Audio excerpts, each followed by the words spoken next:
Hey guys, we're back with another review. This time, the Spyderco Sage 5. This is the salt.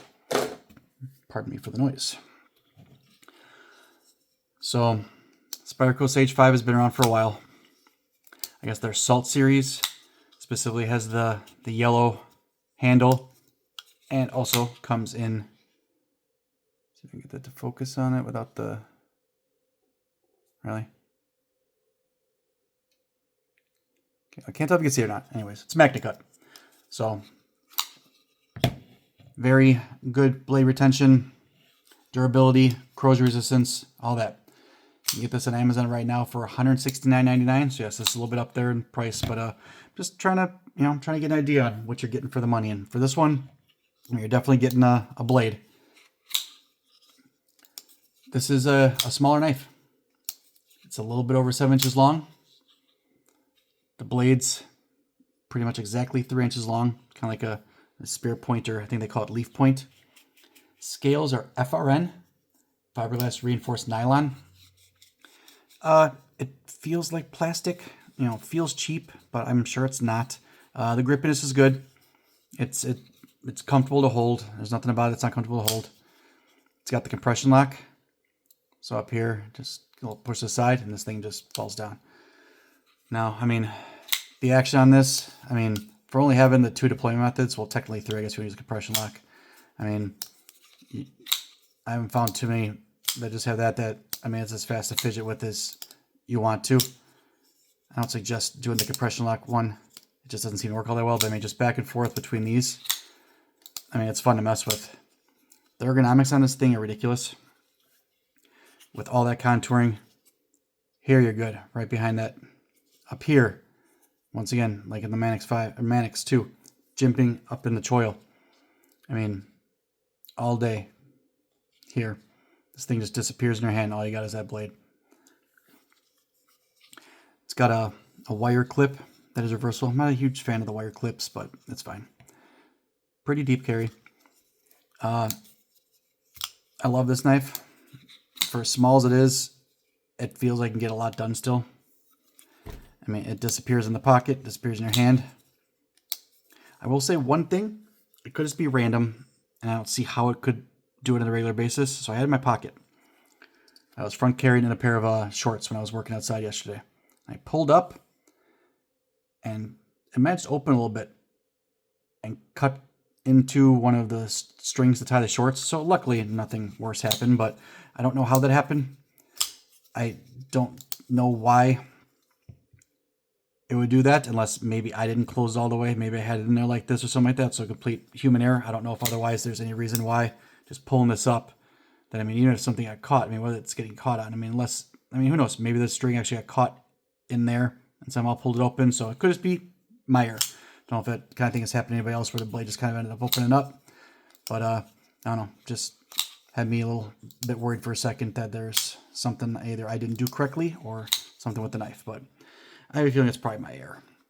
But so pricing out the other Sage 5s, I think most of them are, the steel's not as good. Still very good steel, around the 150 range.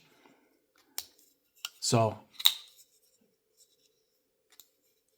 I guess I don't know as far as the steels if the extra $20 makes it worth to go up to Magnacut. This is the first knife I've had Magnacut. Haven't had a chance to cut too much with it yet. I did go through a couple boxes with it, and yeah, it was like butter. But I think it was S30VN, if I'm saying that correctly. I think is what the one for the 150 or 160 is. I think it's G10 scales, or you can get them in FRN. It's blue or black.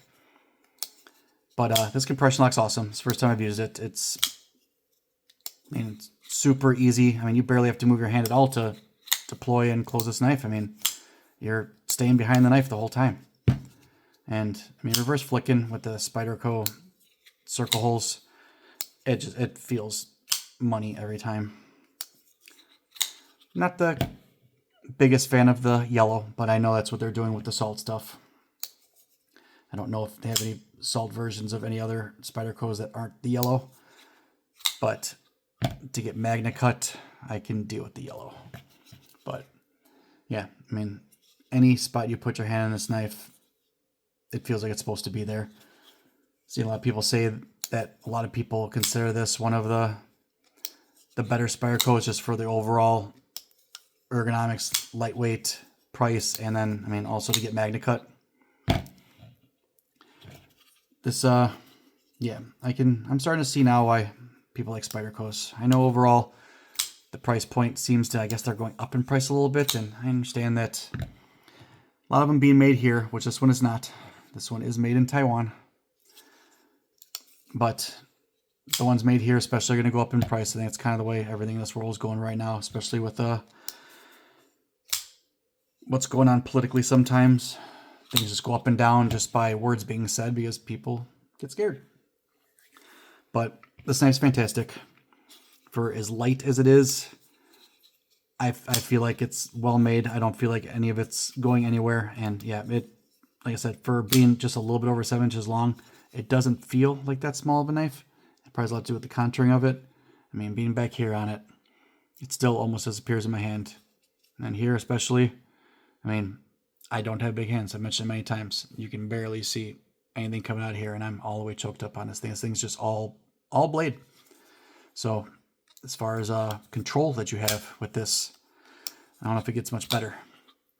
So this is definitely a banger. This is one that I would definitely recommend if you're willing to go out of that quote-unquote budget territory, especially since you get Magnacut. If you're getting something less, like I said, I don't know if the 150 for the S30VN is worth it price-wise. I don't know enough about that steel. I know Magnacut's kind of like one of the tops right now. So for 170, especially if this thing goes on sale at all, I don't know how often Spydercos go on sale. I have to imagine not very often, but for 170 for this steel, for something this light, and as the ergonomics that it does, for all that together, I don't think that this is overpriced.